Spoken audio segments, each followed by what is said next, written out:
Barack Obama has announced the end of the Iraq War. And there's this idea now coming from Republicans. Well, there are a lot of ideas coming from Republicans after President Obama announced essentially all troops will be out by the end of 2011.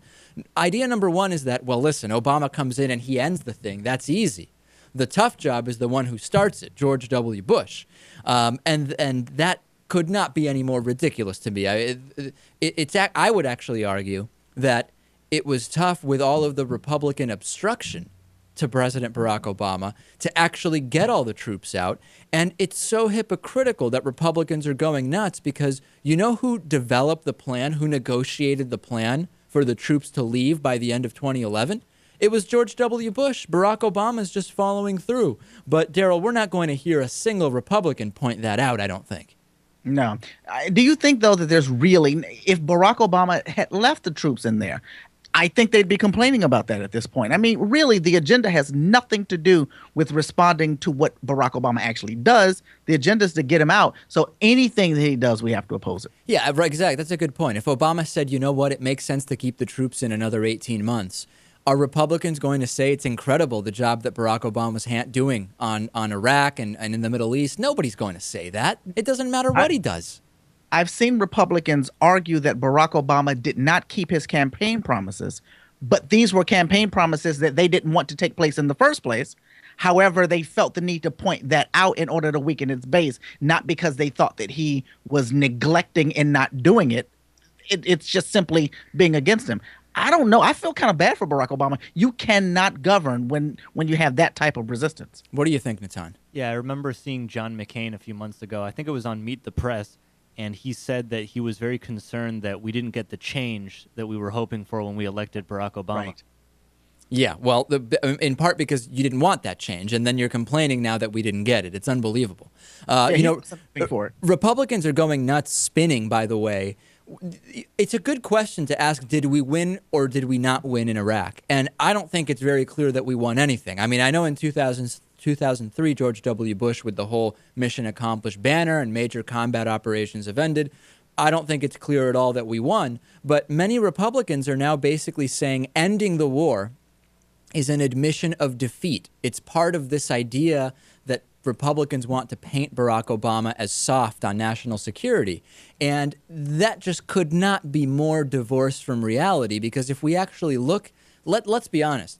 Daryl, I've been critical of the president. I've said that he is not nearly progressive enough. There were a number of campaign promises he didn't meet and didn't seem particularly eager to meet. I've said the entire system is corrupted and won't even allow anyone to really do anything separate from corporate interests. But let me run down the list for you at this point. Obama committed to draw down in Afghanistan. He has ended the war in Iraq, which he said he would do. He got bin Laden. He got al-Awlaki.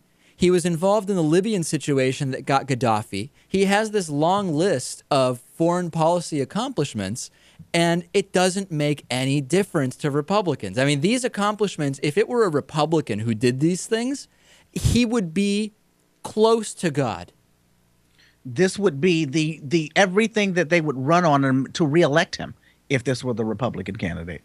Exactly. If this was a Republican candidate, you're absolutely right. The list I just read you would be the reason why we can't put a Democrat in, because look at the incredible job that has been done by the Republican. So it's just not realistic, but it's not stopping people. Like, for example, let me pull up here for you, Lindsey Graham.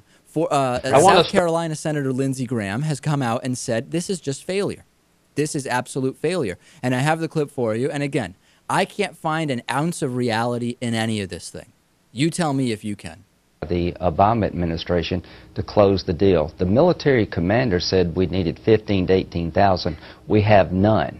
So that's the bottom line here. At a time when we need troops in Iraq to secure the place against intervention by Iran and the bad actors in the region, we're going to go into 2012 with none. It was his job, the Obama administration's job, to end this well.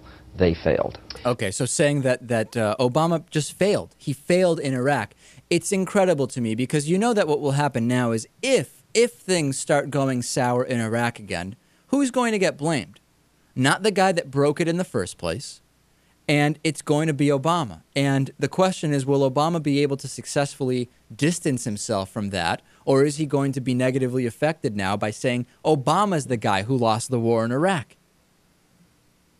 Yeah, I personally, I think he's going to be negatively affected by it, because I think that the people who are not thinking that way, I don't think that they're usually looking at it that much to begin with. So, you know, you have the rallying cry on the other side that's going to be able to use that against him and build up more momentum on the Republican side, because that's really all this is all about, getting the Republicans to the table to vote, which really isn't that big of a task, but they're really trying to just rev them up a lot. And then the moderates and some of the independents to swim to the side. The hardcore liberals, they're not paying that much of attention. I mean, listen, enough millions have been made on Iraq. The Halliburtons and the defense contractors and Eric Prince and Blackwater, enough millions have been made. Let's just end this thing, right? I mean, we went in for completely bogus reasons.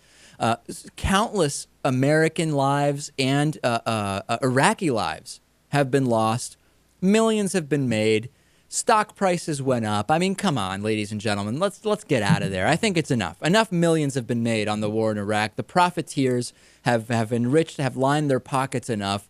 Let's wrap it up and not blame Barack Obama for simply following through on what George W. Bush negotiated in 2008. I mean, let's not forget that. It was not Barack Obama who just came up with 2011. This is what George W. Bush negotiated. Let's come back to reality. I don't know what else I can say about it. Well, you know, what really bothers me is what you said a little while ago about how they are talking about we're going to look as though we didn't win. When you're dealing with the lives of human beings that are inside of another country and they're dying, but yet you're trying to save face and you are creating this whole illusion about whether or not we will look bad, when we're dealing with people who won't just look bad but could physically die in a situation. It bothers me when politicians talk like that, because they're dealing with the lives of real human beings and they're talking about cosmetics. Absolutely right. Couldn't have said it better myself.